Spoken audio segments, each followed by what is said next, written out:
Does your toilet keep running every few minutes like this? You might be losing water constantly if your flapper doesn't fit perfectly at the bottom of your tank. In my case, the rubber flap was warped, leaving a little gap between the flap and the hole below that led to China.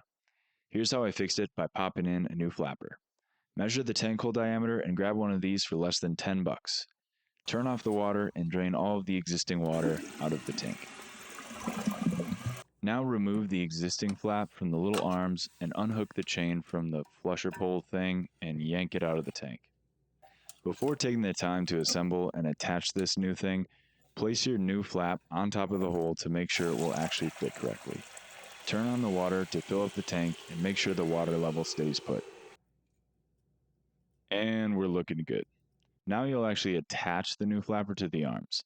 The right arm was thicker than the left arm on mine, so I took off the default claw thing and replaced it with a bigger claw thing that came with the new flap. It was a little feisty popping on the new claw, but some pushing and pulling did the trick eventually. Here you can see the two different sizes of claws. Drop the flapper back in, affix it to the arms for real this time, and make sure it can rise and fall back properly onto the seal with a few yanks of the chain.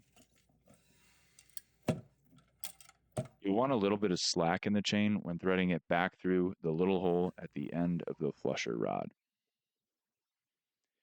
Now all is attached, it's time to turn that water back on and check to see if our water level holds. Great success! Congratulations, you're a plumber. Now it's time to push this bad boy to its limits. Subscribe to my channel